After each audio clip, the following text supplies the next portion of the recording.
Hi, everyone. Welcome back to Live in Italy Magazine's Chat with an Expat feature, which you can watch on YouTube. It can now be heard on our Italy Answered podcast on Spotify, and of course, as always, on our magazine, liveinItalyMag.com. I am very pleased today to welcome Massimo and Marnee, who Marnee is from Canada and Massimo is from Italy. And since it's February, we're going to talk about their love story for each other, their family, and most important, what we all have in common, Italy. So we're going to talk about if their travel experiences that they can offer to you, the food experiences, and so much more. My name is Lisa Morales, and I am the editor of Live in Italy magazine, a travel and lifestyle publication dedicated to all things Italy. So welcome, Yeah, Massimo and Marnee. thank you for having us. Thank you. And before we get started, I will give a shout out to Chiara, who is our language expert and writes pretty regularly for our magazine. She is the founder of Chiara's Tuscany, and because of her, I was introduced to you. Grazie, Chiara. Grazie. Grazie. So, without further ado, I am very anxious to get to know you more. So, who wants to start? Where were you born and raised? Me? I'm gonna Yeah, start. you'll start. Oh my gosh! See, Okay. She's more a pro. He's being polite. So I originate from Ottawa, Canada.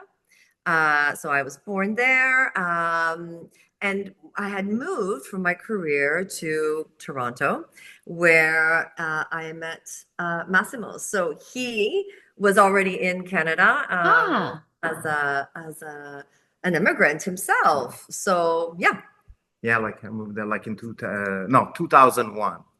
And so I'm Massimo Bruno. So Massimo is the name. And as an Italian, I have to get used to now to say Bruno Massimo. So, and I was born in Puglia. I was born in Bari, the city of Bari. And then I moved, so I moved back. So I moved to Canada in the 2001, September 2001. And then we just came back a year and a half, like 2023. Yeah, September. we moved to Italy in the fall of 2023. So for you, you came to Canada as a 23-year-old man. Yeah. We Boy, maybe as boy. as a young boy, I have the photos to prove it. Then spent 23 years there. We met, we got married, had our businesses, began our family, had our family, our daughter, and then 23 years later, we're back in Italy. Me for the first time, him returning back. That's fantastic. Well, let's backtrack a bit. I'm curious, Massimo, why did you move from Puglia to Canada? So the reason I moved to Canada, there was two different reasons. One was I always growing up in a small town, because I come from a small town close to Bari. It's called Bitrito, 5 kilometers. I always wanted to travel and see the world, learn another language, another culture. Also, Puglia, that time, the South Italy, was not what is Puglia nowadays. Now, many people know about Puglia, but at that time was really unknown to anybody. We never any low-cost flights, so it was really more close culture. And the reason I moved to Canada is because my family, my parents were immigrant to Canada, but they returned back to Italy in 1970, but they stay in Canada from 1960 to the 70s. So thanks to that, my father was Canadian citizen. So then I could become a Canadian citizen as well. So then my aunt just opened up a restaurant in 2001. So it was the perfect match that she said, hey, we need some extra help. And also I wanted to have another experience. So that was the perfect kind of assist for me, like to go in Canada. And so that was the main reason. And one of the best decision. No, one of the best decisions in my life for so many reasons, like from work, from love, from just from an experience of love, but for contrast. Right. So your family's business, was it in Toronto then? Correct. Like it was my hand to open up a restaurant. At that time, it was a very popular restaurant in Toronto called Seven Numbers, and there was a fun place and very busy. So it really get me into that world right away. And as a, I would say, as a, even though I was also Canadian, but like as I felt kind of like an immigrant. And sometimes as an Italian, going work to an Italian restaurant, it's kind of a standard, but also expose you to the right way to the culture, to the social, and so it was an happening place, and that really helped. Kind of like I was the in the right moment, the right place. So. That's great. Well, as you both know, before we started recording, I was born and raised in Toronto, and there is such, a strong Italian Canadian community, and I would say very much still closely connected to their Italian roots wherever they are, whatever region. Whereas in the United States, you have a very strong Italian American culture where things have evolved, like food and that. So, Marnie, it is February. It is Valentine's Day month. I'm very curious because everybody always loves, a love story. Tell us more about how you met and any So details that you'd like to give. all the goods. So Right. picking up from the restaurant, actually, that is where we met, and I think we have a lot of people to acknowledge in terms of how we connected, because I just realized as you were telling this, context of how you came to Canada, all this time we've been saying we met because of my grandmother, when in fact we met because of your father, because he's the one who had the citizenship, your parents, which let you come over to Canada and give you that kind of opening. Okay, we met at this restaurant. So Rosa Maranuzzi, our aunt, and her sons had opened up this fantastic restaurant. Massimo came over to help, and I was out one night with a girlfriend. In fact, I had no plans of going out anywhere. Certainly not to a hot, cool, happening restaurant. I was out hiking this particular day, in High Park in the West End of Toronto. I know it And a friend well. of mine who was planning her trip to Italy wanted to go and talk about all things Italy. So she's like, come on, we're going to go out for dinner tonight. I think it's actually because I had a car and I could go get her and we could go to this restaurant. But she's the one who coaxed me into going out for dinner. Here I was in my hiking boots and like very Canadian plaid sweater, not the appropriate attire for this super cool restaurant. Anyways, put my vanity aside and was convinced to go out for dinner with this friend. And we were seated at now the famous table number 5. Table 5. And our cameriere, our waiter was Massimo. On this day, this is the true story. I do not know why, but for some Was a reason, Sunday. it was a Sunday. Yeah. And it was a Sunday because I was out walking with the dog and out on my hike. But I told you I was in this like hiking gear, right? And for some reason, I cannot tell you why, I decided to wear my grandmother's engagement ring, which had been passed down to me. So why on earth somebody wears a sapphire ring, in that old yellow gold, like from the 30s? I don't know why, but I put this ring on this particular day, and off I went to High Park.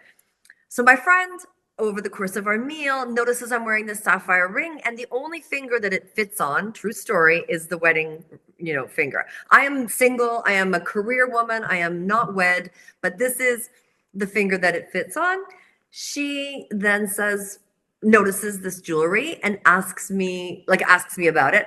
I put my hand across the table to show her. She's holding my hand, and this guy comes over and grabs my hand and says, "Oh, let's see this." He thinks I'm showing off the hardware, right? It was also a very flirty place. So I took her hand.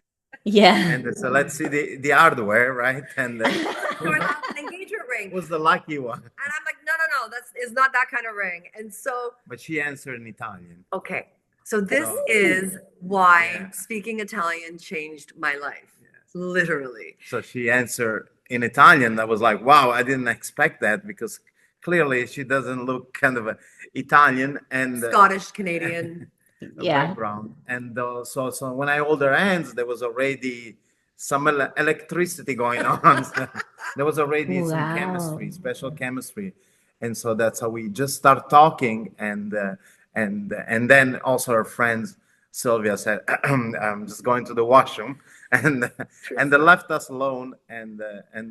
And there was a special chemistry, and I asked her like for phone numbers, and I had to tell her, by the way, I don't ask for number to every client. Okay, and I said no. Yeah.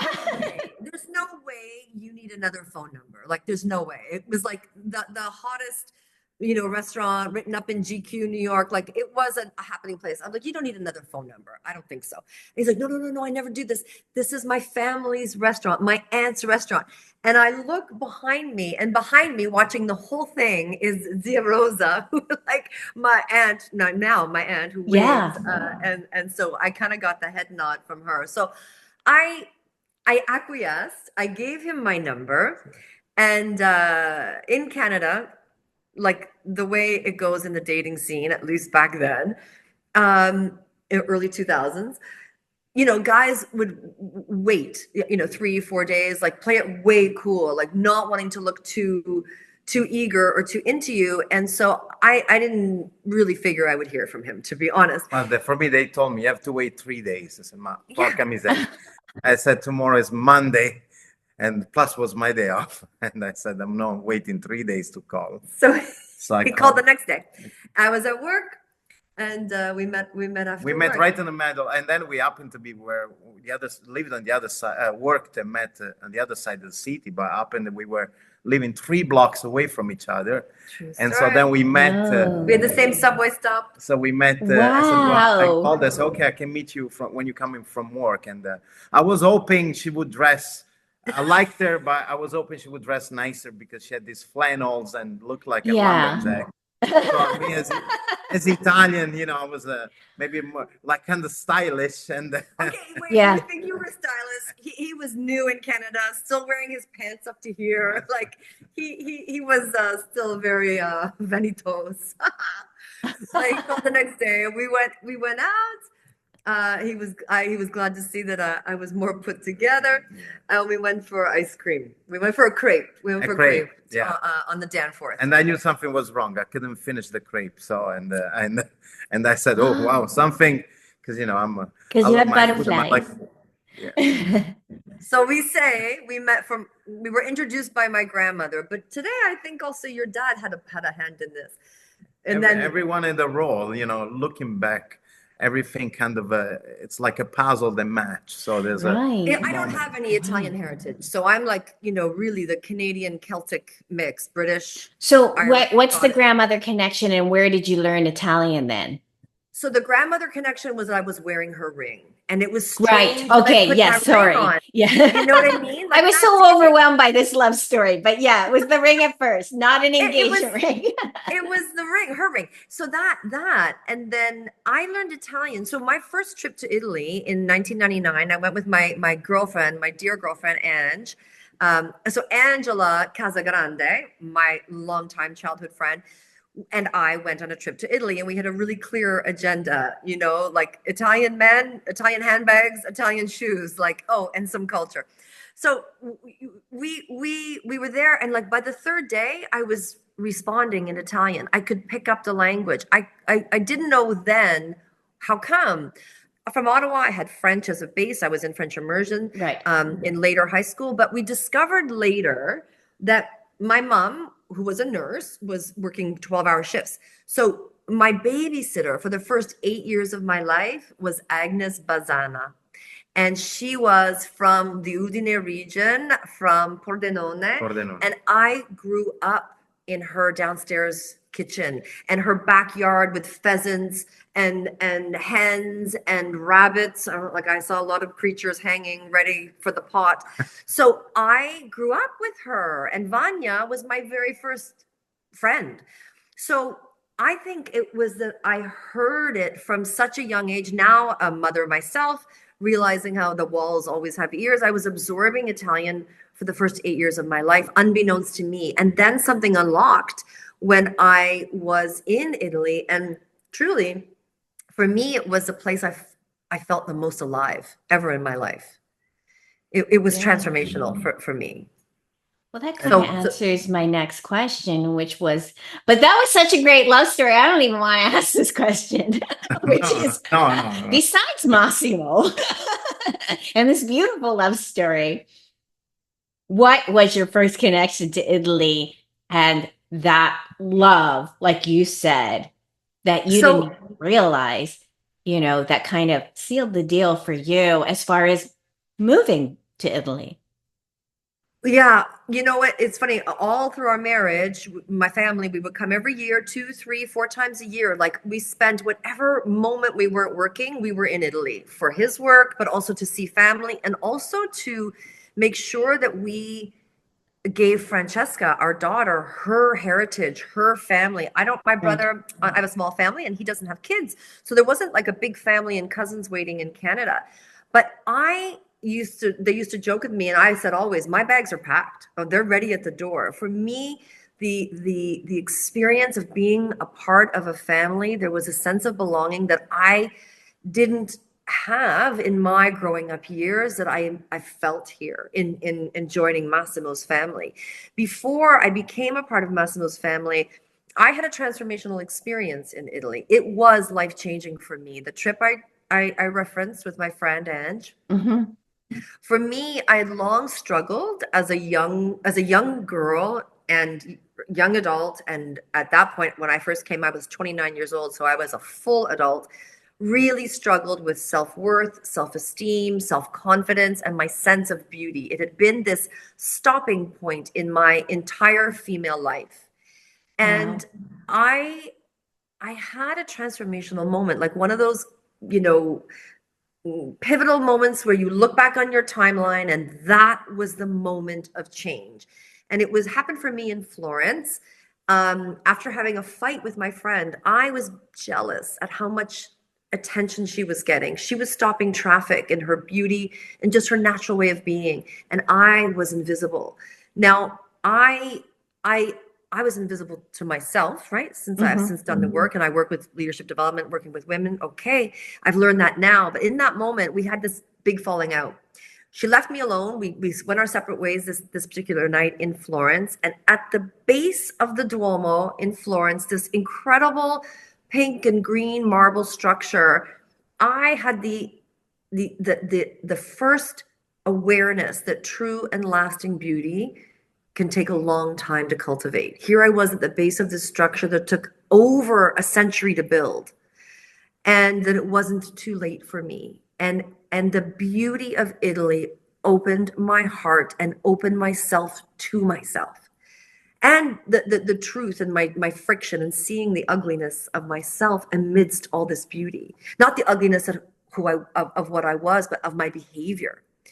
And this began a life-changing trajectory. Like it was a track change for me, where beauty began to open myself up, and I began to do, the growing up that I hadn't done, and coming into myself. And so I thank God that that happened when it happened, because when I met you, I I was more connected to myself. And I don't think We we met at a good time of both our Right. lives. yes, and there's 8 years between us. I'm 8 years older than him, although you don't notice. She And likes the white beard because I look a little bit older. I'd been the maid of honor 3 times. I'd hosted the parties. I'd done I'd done it all, and it sort of by that point hadn't worked out for me yet. I had to really reconcile my journey as a woman, and so flash forward 2 years after that, or yeah, I guess is when I met Massimo, and so Italy was the gift that gave me back to myself. That's the true answer. And for her, also not just knowing the language, but understand more deeply the culture. It's also very important because yes, the language, yes, but understanding the culture and makes things very important. Also for her to connect with my family as well has been an important part of our marriage and our life. Wow. Well, Marnie, that's mind blowing. I mean, what you said about, the Duomo and time and history. I just wrote an article which actually falls into the theme because we're preparing our Valentine's Day issue, is that love takes time. And like, love for yourself in your case, and that, beauty in its many respects, including like what you're saying is your own self-development. If these historical buildings can take so much time and still be standing. Wow, what a great life lesson. That was amazing. Never expected that to come out of this, but wow, that is fantastic. Thank you for sharing that.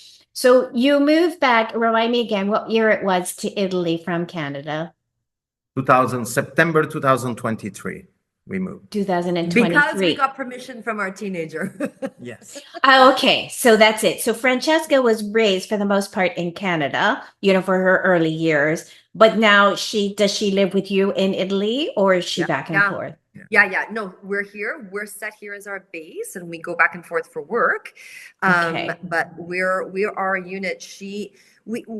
I had been ready, like I told you, my bags were packed and ready for this move. It was harder and harder to come back to Canada. Maybe I was not the one ready. Yeah, it took him longer to consider Italy as your future. Understand, because of being sometimes native Italian, and Right. you see things in a different way, but Of course.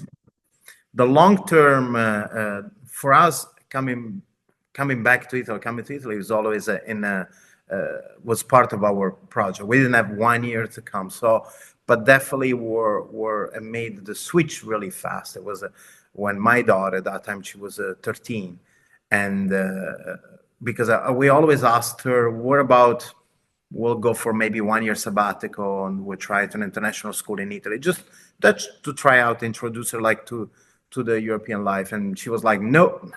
And I said, okay, we'll respect that, because I think to make such a big move, everyone, in this case, a family of three, have to be on the same decision, because going, and then if you're going already with already a problem, that's already a problem, even if you're coming to a beautiful country. But then out of the blue, in the August 2023, Francesca said to us, actually to me more than, I said, Dad, do you remember, you asked me if I would go to Europe or would go to Italy? I said, I'm ready now.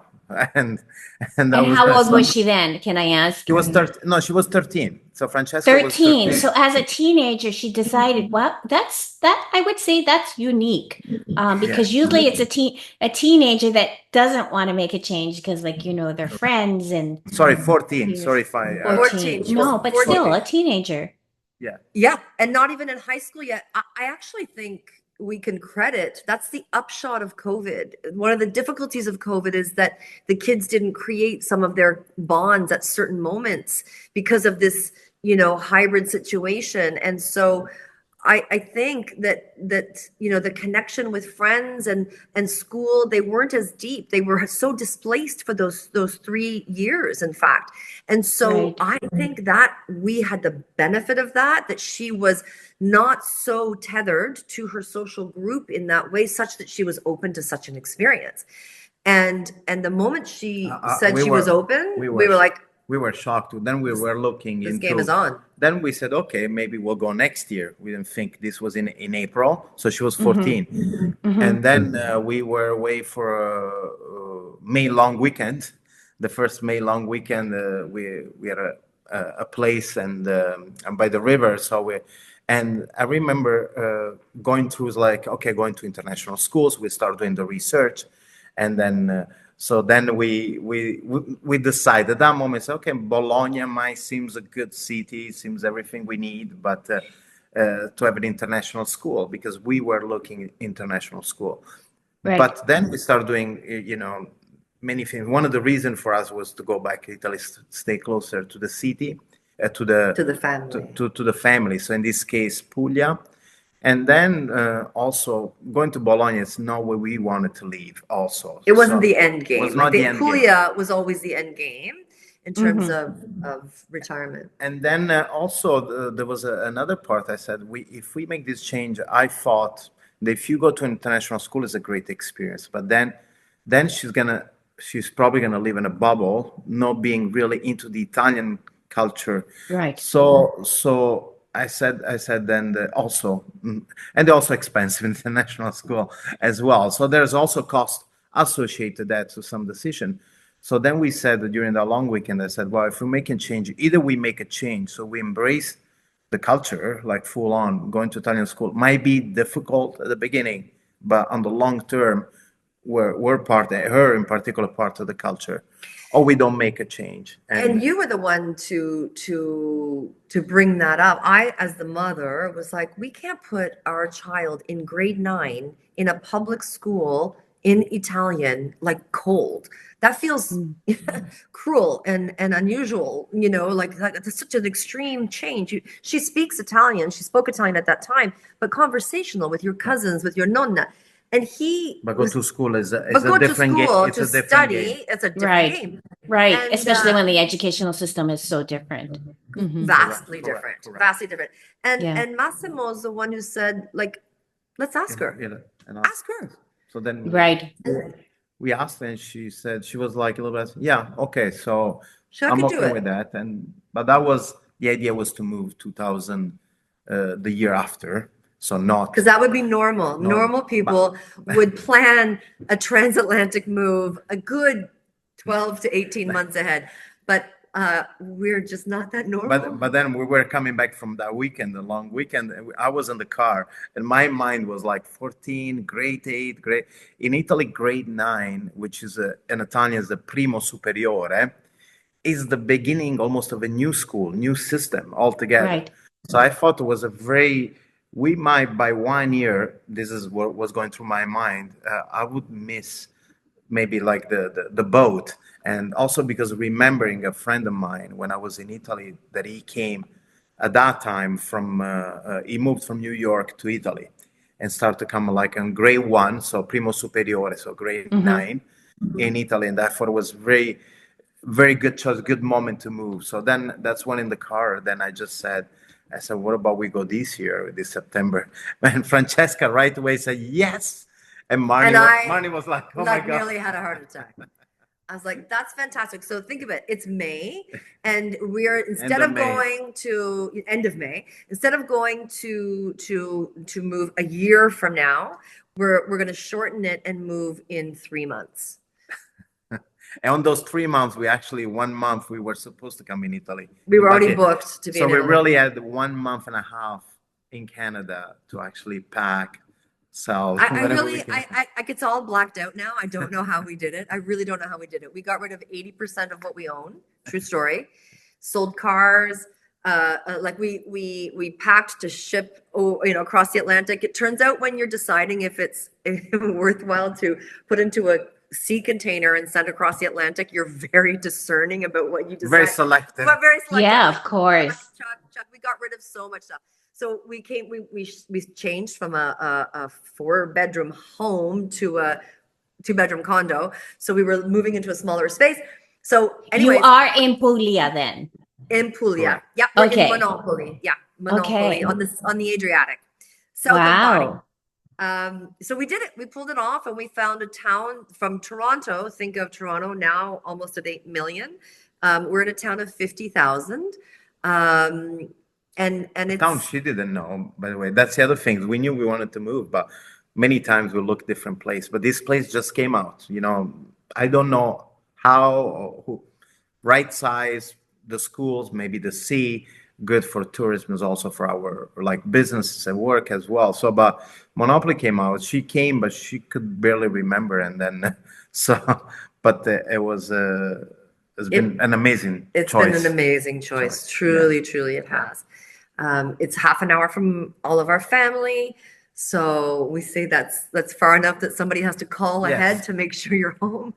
So moving back to Italy, to a small town, when you live in a small town, going back, I found it can be challenging coming from a big city, and you are a different person. So then, and so when you come back, it's like, so, but they might think you're the same.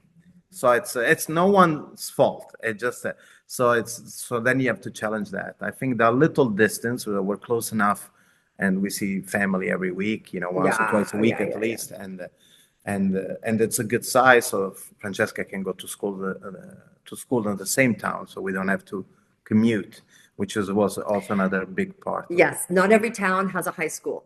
And here the schools are different so that the children have to decide a stream right in grade 9 or prima superiore. So humanities, classical, linguistico, science, applied sciences, Accounting, yeah. accounting. So you decide right from the beginning of your high school career. So we put Francesca in applied sciences only because it doesn't have Latin, and we didn't want to give her having to learn Italian and having to learn Latin at the same time. Right. Unbeknownst to us, we picked the We, hardest di- we course. didn't we didn't give her a choice because of that, there was a lot of going on. Now imagine try to explain. So I picked, I guess we picked, but I guess I picked understanding where she might would be good at, and I said I know it's a hard one, but then she doesn't like it. Most likely she'll move to an easier course, which it's better to do that than the opposite. And so far it's been everything has been really good choice, and I really believe things are meant to be too as well. Yeah.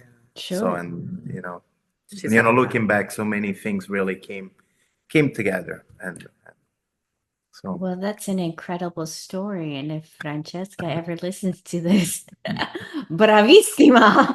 You were probably the youngest one to make this kind of decision because she, obviously a large part of the decision was hers too. So I'm Correct. guessing then your first language at home must be Italian. our first language at home is English, Ah, okay. and But Marnie, you speak Italian. you speak Italian, but we always spoke in English, and then we said probably we switch. And I actually think now probably, so maybe this was a little bit one of our myths, be speaking a lot of Italian when we were back in Canada.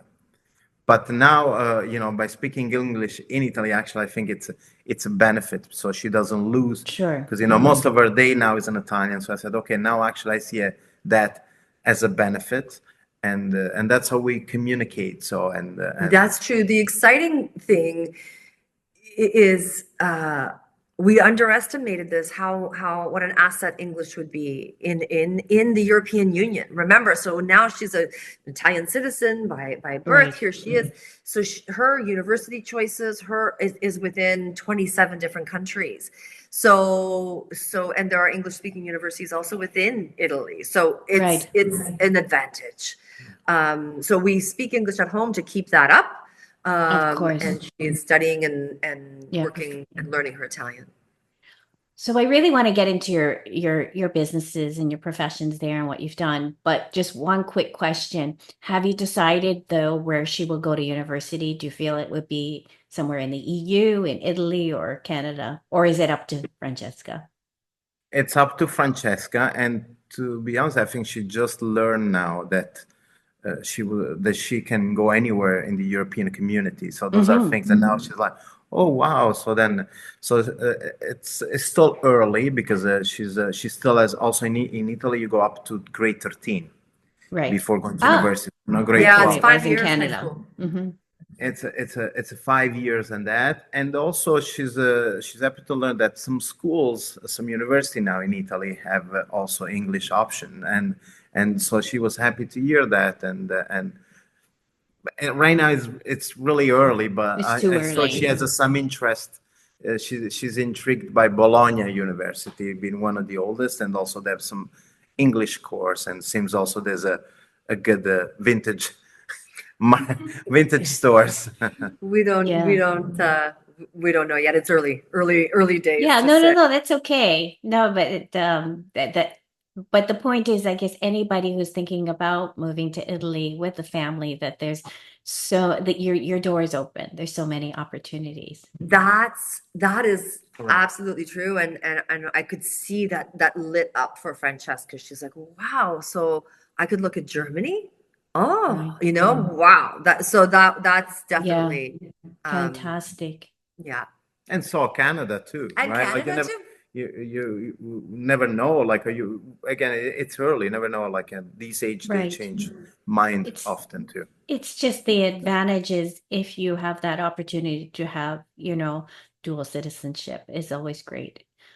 So let's talk about your businesses. You both have two separate businesses, I'm presuming, that you're able to, I guess,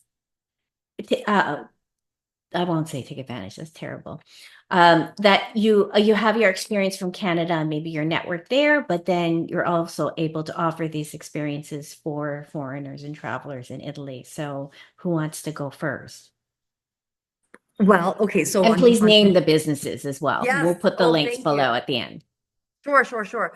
So I work in leadership development. So Mhm. and since COVID, a lot of my executive coaching or development work happened virtually. So that has been a shift that I've been able to just migrate, to a different time zone.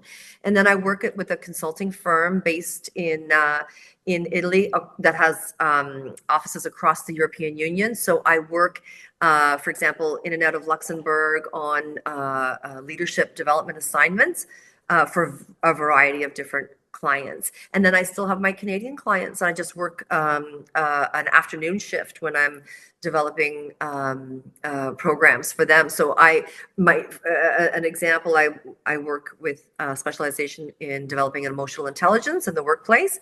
And so I have a client that was developing 180 leaders, and I'll work with them remotely in the later part of the day just to accommodate the time change.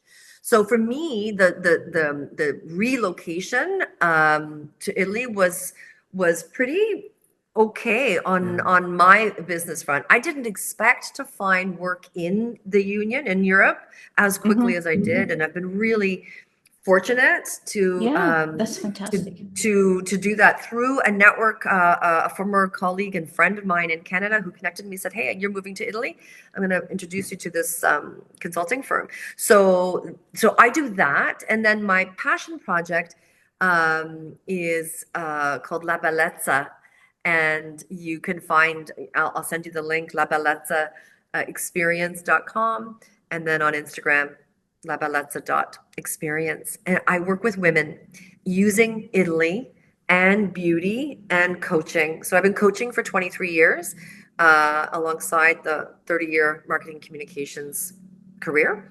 And I have this based on my own experience, actually connected to the story I shared with you earlier, that we socialize women to get their power through beauty, and then we brutalize them with messages that they're not beautiful enough.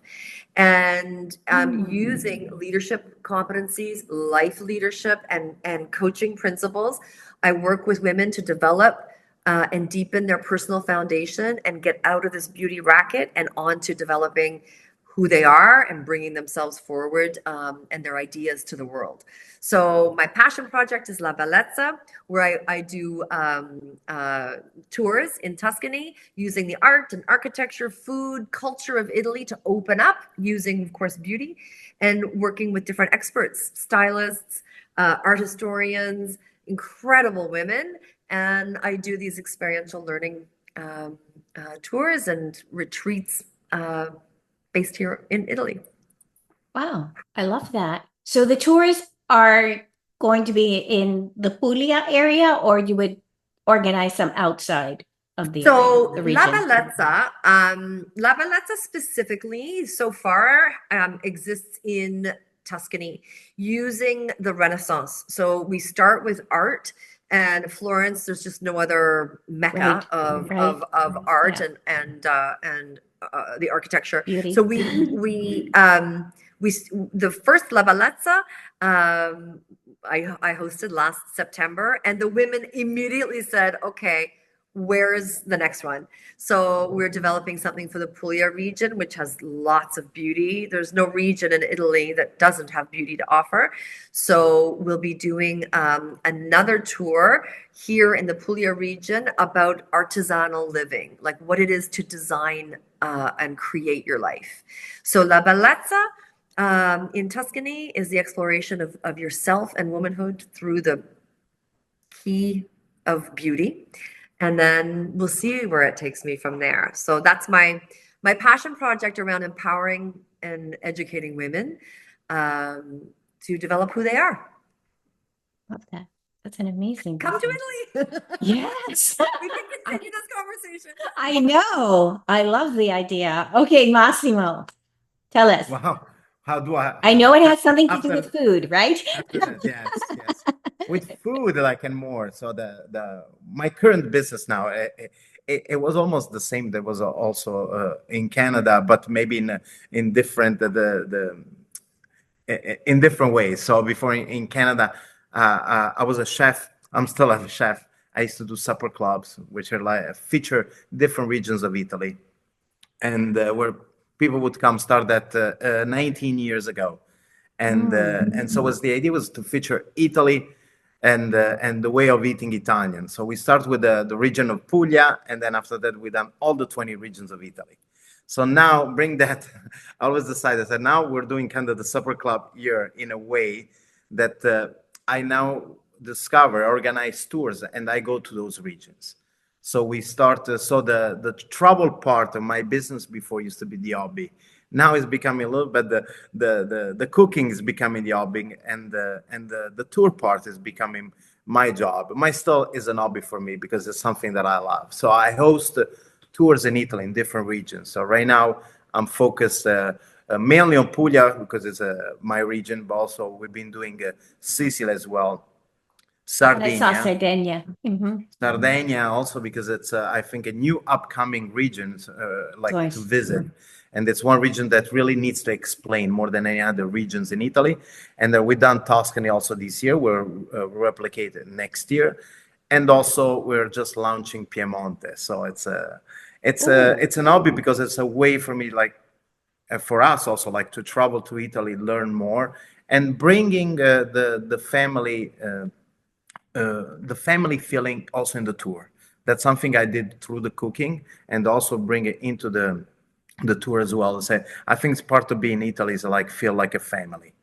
And while I'm not on tour, sometimes I offer also some personal chef services as well in the region of Puglia because around where I live, like Monopoli or Stuni area. So there's a big part of the tourists now that rents a villa. Sometimes wants a personal chef, and I like the local cuisine. So that's what I love to do.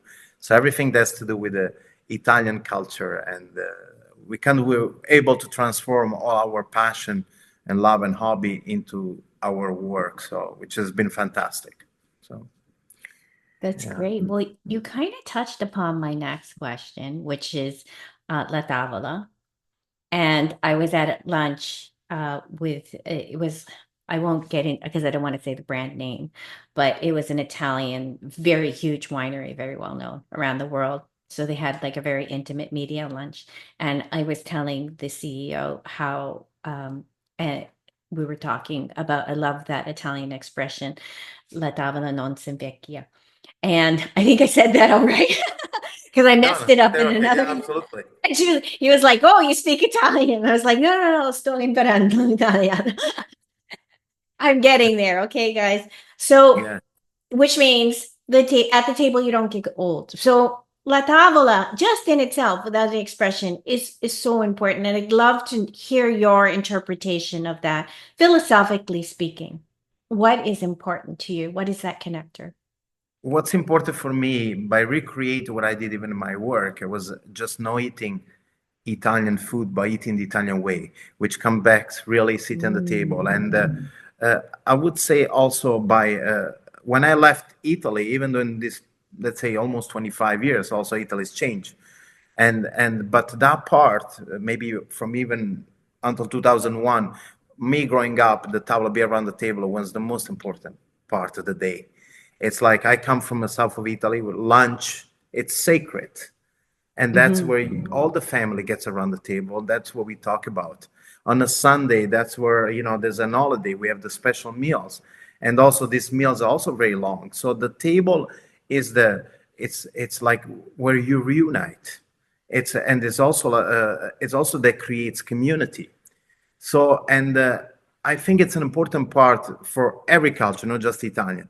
The Italian, maybe what it makes a difference is on the table, we sit for like 5 hours. And so we have many courses. We usually don't have a piatto unico. The only, Yeah. this was the piatto unico was meant before to have everything in one, when in a different timing. But it's like we have different courses. So even eating the Italian way, you have the antipasto, then you have a little break, then you have the pasta. But also, there's no better way really to interact with your family or with your friends, like, just like be around the table. So it remains in Italian culture like an important part. That's something that also we work hard with our family, not just through the work, to bring it together, like, people around the table. It's actually, what I like about it, such a simple concept, but also like nowadays with the timing, and we're rushing, and so even the Sunday sugo, the Sunday sauce together.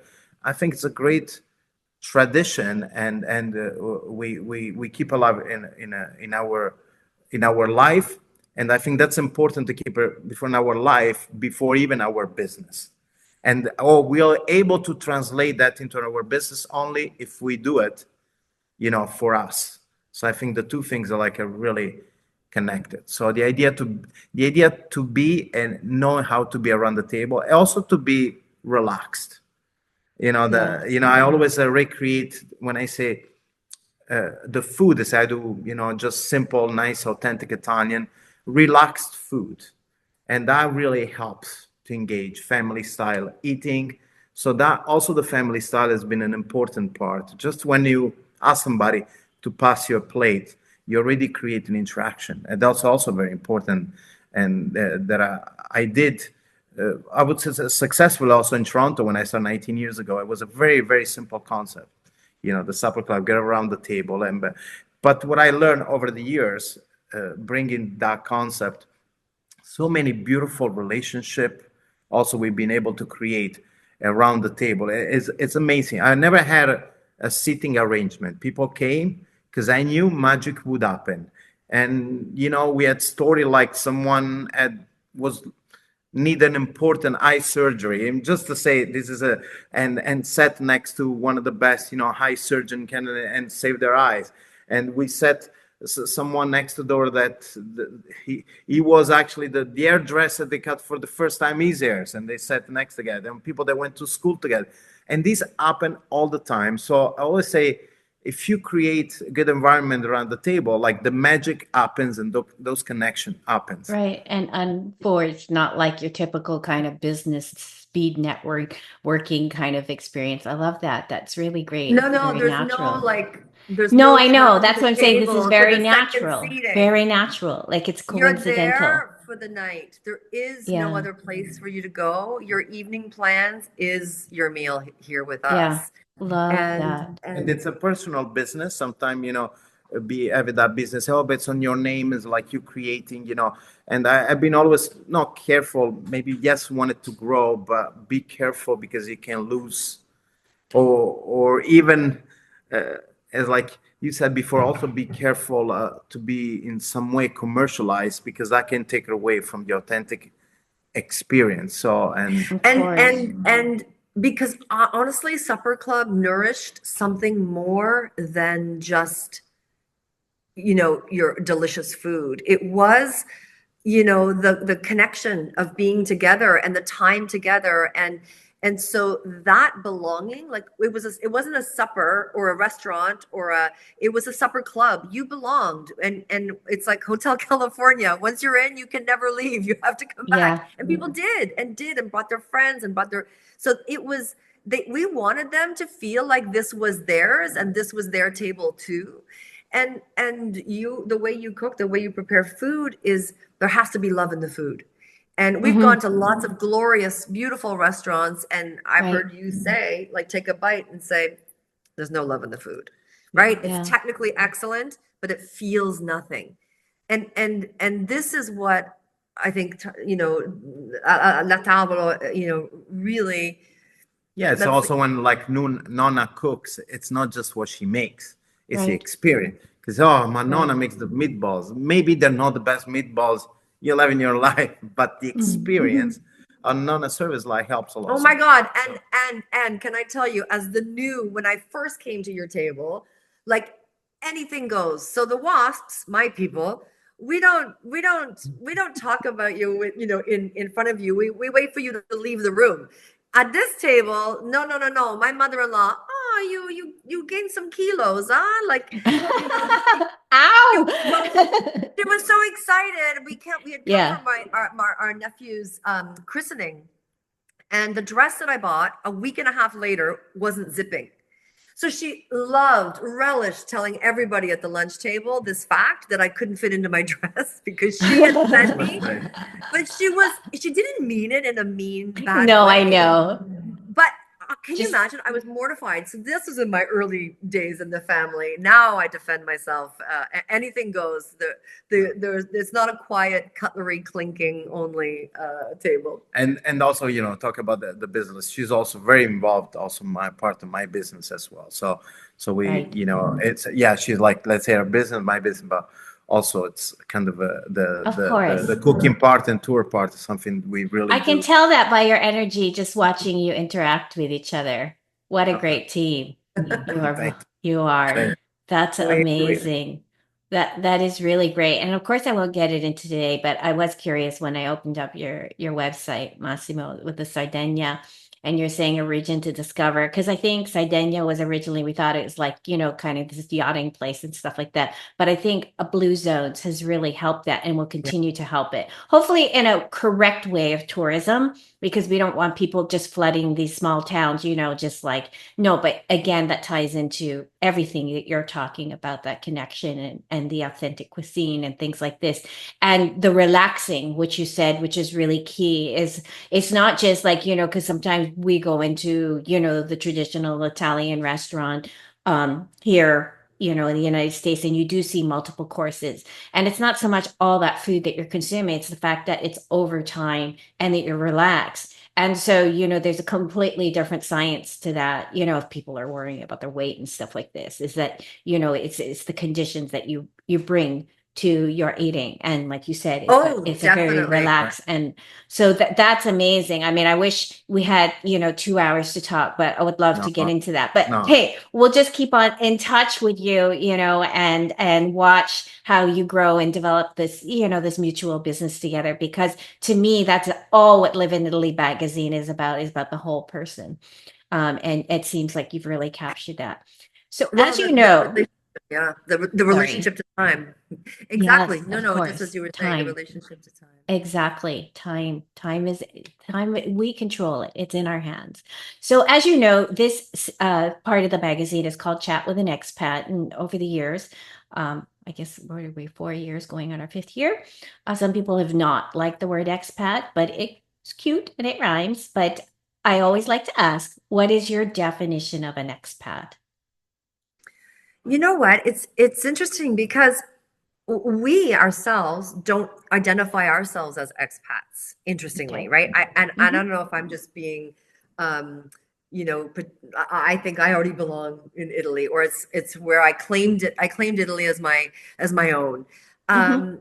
and I personally don't love defining somebody by what they're not, right? The X component of something, right? The Right. expatriate of their wherever they came from. So for me, that's just my own response to the word, how I would define an expat. For me, it's people who have decided to make Italy their home, and something about the values of the culture and of the Italian way of being, the way of life, is what has drawn them here. And we've met lots of expats, and there's a thriving community, especially where we are. It was a nice surprise. It was a nice surprise, and incredibly helpful and resourceful, and celebratory, because there's something about when you select and choose consciously to live here, you see all the gifts and gold that's right there in your hand. And for an everyday Italian, they may not see it, or they're just in there every day, right? We were in our everyday in Toronto. There's lots of wonderful things we didn't necessarily see and Right. celebrate. So it's fun to be and connect with a group like that is so excited to discover and see what's great. So for me, I guess that's how I frame it up. People who are Right. drawn to what this culture represents and decided to The make it culture, here. even the place as well. So Mhm. the things is one definition by itself. For me, it's hard. Like I saw someone that just loves because it loves to be by the sea or eating a certain kind of foods, or Right. who likes, you know, the olive tree, and also Italy as all, which is also very different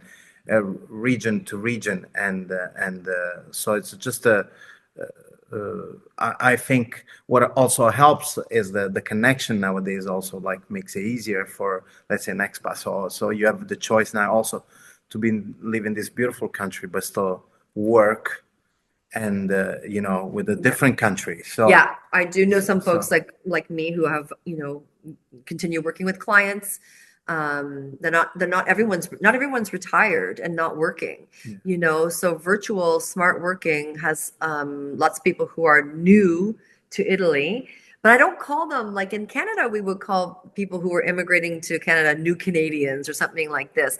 That's not the label that kind of gets used for. I guess there was an expat group, just an example, but run from a friend of us is from England. Has been living in Monopoly for a few years now, and those have been really helpful for us as well. So even for me, let's say as Italian coming here, so it's been really, really good and very actually tight community helping each other. So one thing that That's good to know.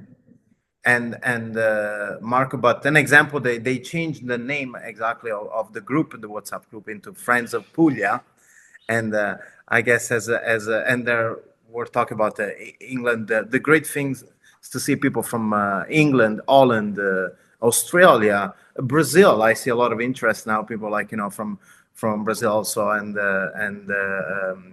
New Zealand and Switzerland now lately even more. So it's nice to see also because for us they will live here also able to see the Italian life, also the Italian life with the expats, where they come from and what the reason. So it's been so I don't know now a real proper like definition, but it's very wide. Oh, we're missing your audio.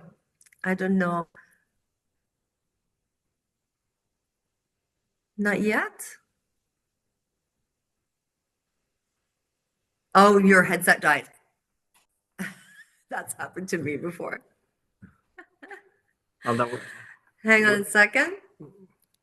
No, for some reason, I don't have any audio for you right now.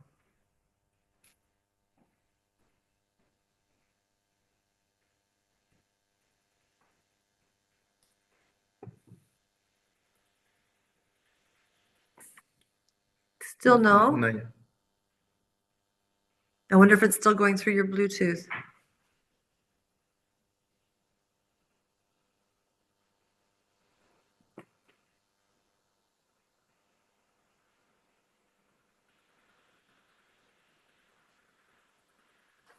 Unless we both drop off and drop back in. Should we try the good old-fashioned unplug and plug it in?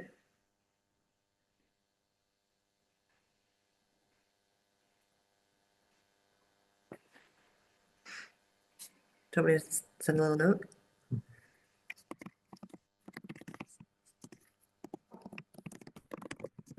All right. Oh, there you are. There we go. Can you hear me? Yeah. Yes, very well. I wonder what Got it. happened. Okay. All right. Well, we're wrapping it up. It's going to be a question anyway, so let me start again.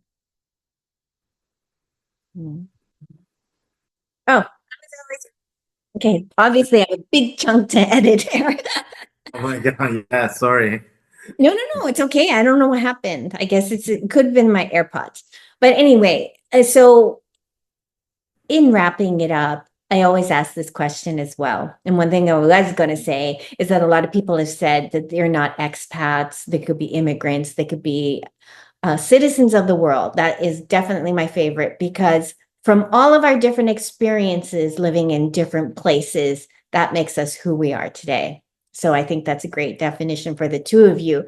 So our last question is, what do you miss about Italy when you're in Canada and vice versa? Massimo, you go first. Oh, I'll start vice versa. Like what I miss about Canada when I'm here, I miss something that I knew before, like it's multicultural food in particular, ethnic food. So, and this coming living in Toronto, which is I think one of the best city for food of many countries. So. And also we miss friends, absolutely. So that there's a human family and friends, and sometime I would say in a good way. I do miss also my hosting my supper club as well. So and that's a but I feel that's a good missing in a way. It means okay, that means I was having fun. It was something that I really enjoy doing it, and who knows, maybe like there'll be some kind of supper club happening here in Puglia as well. So when then I'm in Canada and I miss the sea. So we've been I come from a small town, 5 kilometers from the sea, but not on the sea. Now that we live on the sea, I have to be honest. Like I cannot see my life without living by the sea, and the food, and maybe the food price when I'm in Canada, because So true. when I'm in Canada, it's like there is a very big difference, and like buying the same product, pay sometimes 2-3 times And more it's not just the price, it's the quality too. price equality. So you're going to just like a regular store here is like it's like doing shopping Italy, the stores Italy and Canada, but on price that like 1/3. And so I would say in the and overall like the lifestyle. But those would be maybe the main things. Right. No, that's good. Marnee? Ditto. Ditto. Yeah. Yeah. Oh, yeah. And And my family in Ottawa, and I have lifelong friends in Toronto and Ottawa that we miss. But like no joke, we saw so many friends last year. We had visitors come through, and it was beautiful because when they were here visiting, we had time together. In Toronto, we wouldn't always see friends, that regularly because everybody had a busy life. right. So with, WhatsApp and video chats, like we're still be able, we can connect, but yeah, we miss family and The human part at the yeah. end of the day is what remains. We're attached and we love in both country, and we also one thing living here, we don't like to compare because otherwise every place is unique for Yeah. It's and like we have such gratitude for what we were able to do in Canada, such that it let us, grow ourselves here. Yeah. So we always said, even in the years of, so his tourism started 19 years ago as well. So we used to say we love the best of the both best of worlds. both worlds. That was And always that is still true. yeah. That Right. is still true. Yeah. And you're bringing the best of both worlds to us, Yeah. and whoever that you host. That's great. And Marnee, I guess Massimo too, you're Canadian citizen, and me, born in Canada, living in Florida. We don't miss winter. Well, oh my gosh, and blue skies. Like Yeah, when blue skies. That's blue it. skies Yeah. here are incredible. Right. So yeah. My February was hard month for me. In Canada, honestly, Yeah. you could like set your watch every February. You would be like, why do we live here I again? was pretty good, Tell me but why. what's going on? But Yeah, February was it's tough. Yeah. So without in wrapping up, I would say, tell us how to reach you. And of course, all of these links are going to be below. And if you're listening, it will be in the article as well. Who wants to go first? Just tell us your website, your main social Yeah. media handles, if and I'll put it in writing as well. Absolutely, yeah. It's pretty straightforward. My website is massimobruno.com. So my name.com. So yeah, we try to make things easier. And then usually my main feed on Instagram is a Massimo Bruno Supper Club. And I left the same as the Supper Club as I was known for, and I also use that for the tours as well. And then people through my website can sign up for my newsletter. That's where I usually deliver once every month, just update upcoming tours and events. We'll do that too. Okay. For me, you can find me in sort of 3 different ways. All things leadership development, executive coaching, that line of my business on LinkedIn, Marnee Bruno. That's a good place to find me. And for La Bellezza, and looking at life leadership for women and exploring Italy with a collection or collective with a group of women is labellezzaexperience.com. That's the website, and the Instagram handle is at labellezza.experience. So you can find a good feed on the most recent trip to Italy with the women, and all things related to personal foundation, and then seeing, experiencing, and expressing the beauty of being alive. That's a great way to end. Well, we are Live in Italy magazine. The website is www.liveinItalyMag.com. On social media, all platforms at Live in Italy Mag. And like I always say, in conclusion, every subscribe, every follow, every like, every comment on social media, every share helps us, all of us in this beautiful community, grow. So please do that, and be sure to follow Massimo and Marnee. So thank you. That was for Thank me you. such a wonderful whole experience that I never experienced. So thank you very much for Thank you. joining Thank us, you. and we Thank will you, be in Lisa. touch. Thank you very much. It was really Bye, fun. everyone. Ciao. Ciao. Bye. Ciao, ciao.